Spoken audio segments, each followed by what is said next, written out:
Hi friends, it's Sarah with Ruffles and Rain Boots, and today we're making a Pinecone Wild Gnome. Always so rough and tumbly. If you'd like to make him, boop, stick around. As always, please like this video so I know you're here crafting with me. Now, speaking of crafting, this cutie is 5.5 inches high. He's got a very fluffy pinecone hat, and he's made with a wild gnome pattern. You can get that pattern down below, as well as all of the list of supplies and tips. I'm using felt pattern doll hair and a sewing machine, but you can hot glue it. So we're going to transfer the pattern to everything and make an additional cut here using the cap, and that is a 1 inch or so smile that we're going to use for our base of our pine cone.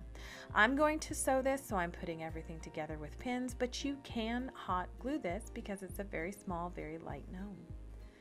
We're going to follow the pattern instructions and sew up the body first and then pin the base to the body. If you're new to sewing, don't worry, you can go slow and add a lot of pins.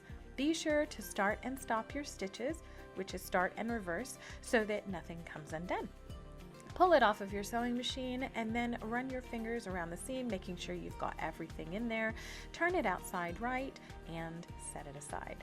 Next up is we're using the cap. So there's 7 hats in this pattern. So be sure to grab the cap pattern and then sew that up as well. Flip it inside out and get ready for the next step, which is to fill. I'm using poly beads for weight, and I'm going to fill it halfway, and the rest of it I'm going to stuff with poly fill.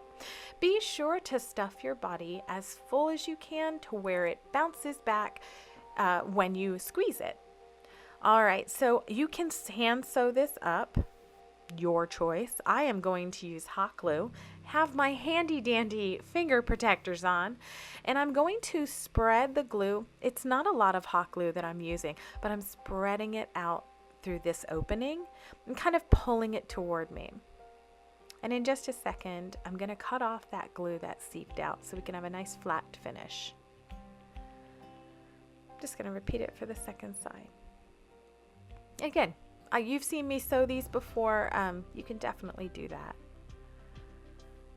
All right, but if you're not new here, you know that I hate hand sewing, so I'm gonna use hot glue when I can. All right, so moving on, this is the little cap. Again, you got the cap pattern, and we're gonna end up stuffing a tiny bit of polyfill up in it in just a second, because when you squeeze the tippy top, see how it folds in? We don't want that. Before we get to that, I'm going to brush out that one long smile piece that we made, and this is because this craft fur is very prim and proper, and we want it to look a little bit rough and rugged. So I just took a comb and just kind of brushed the top of the felt. And then I'm just going to trim up the edges. See those little hairs? I'm just going to trim those off the edges. All right. Now, this is what it's going to look like. It fits perfectly on the cap pattern, but we're not quite ready yet. We're going to make sure we have all our supplies. I'm using a clay bead for the nose. You can use a wood bead, you can use a wood round, you can use anything like a felt ball, but I'm going to use doll hair for the beard. Let me just tell you, if you've never worked with doll hair, it's kind of a study in frustration, and I'm not going to edit it out. I'm going to show you exactly what is going on with this. I determine where I need to place the doll hair for my beard by putting the cap on and then removing it. Now I'm just going to add a whole lot of hot glue, go get those finger protectors, and I'm just going to shove this into the body. And honestly, hope for the best. So you just glue and shove and glue and press and glue and pull and glue and shove. And then you're going to cut it. I'm going to cut this beard and trim it down multiple times. I'm going to lift it. I'm going to move it. I'm going to yank it. This stuff is now, see, it's hot glued to the glue gun. So this is some ornery stuff. Not my favorite. Not my favorite at all. But I made a Bob Ross gnome, and it was totally worth it. All right, so as you can see, I'm going to trim and then clean up my space a little bit there. I'll trim it again. You'll see in just a second. So here we're going to add a little polyfill to the hat so it's nice and firm when we attach everything, because we don't want our pine cone to deflate. We're going to split that hair as much as we can, add glue, and give it the biggest nose boop of all, pressing that nose into the glue so it stays. We're going to glue the hat to the very top of the nose and then turn it around and glue down the back. Now in this pattern, everything lines up for the seams, even though this one will be covered. So just make sure you've lined them up. And for this, I'm actually going to fold over that cut edge because I can't cut a straight line very well. So I'm just going to fold it over and then place it on the cap, at the base of the cap. Again, this is going to hide our cap and make everything look like one big pine cone. So you can see it fits perfectly because we use the pattern, and we're just going to start gluing it down. And you'll glue this around the entire base just so that it has a nice solid place. We want everything's going to be basically built off of this little bottom. Oh look, another trim.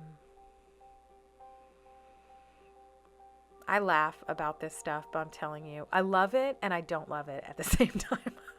Okay, so now we're going to, look at, see, it just keeps falling off. And then I get some more scissors at it. Okay, so now I'm gonna clean up the space, and these are free succulent files that I made for you. And you can see that if you tip them out, they would look like a succulent. But if you turn them upside down, they look like pine cone, like the little pieces of pine cone. So that's what we're going to use. If you do not have a Cricut, I cut these with a cutting machine called a Cricut. You can use a Silhouette, Brother Scan and Cut. Anything that takes an SVG, PNG, or other file type, I have for you. It's totally free. But you can also cut this by hand. Use very, very sharp scissors that are quite small and watch TV while you're cutting them. All right, so all you have to do is just make sure you have them pointed down, the petals or the leaves pointed down, and then you're gonna glue it right along the base or the top of that base piece we made. It's as simple as this. All right, so see, I'm getting all tangled up in that hair. Whew. Now, I am not going to make you watch this, but I do want to make sure you understand how many of these I used. When you get to the very end, you may have to cut one off in the beginning, and then you cut 2 off on the next one, 3 off in the next one, right? Because we're getting a little smaller each time. And you can save those scraps, but I ended up using 8 full cuts of the large succulent for this. Keep that in mind if you're cutting by hand. So as you can see, I could have probably stopped actually at 6 or 7 and used all of those scraps, but it didn't occur to me till about right there. So now all you're going to do is take those little scraps and go all the way up and make sure that the hat or the cap is covered, and then you're going to fluff them out. So like kind of pull some of them up, give the bearded trim again if you're using the doll hair, and you're done.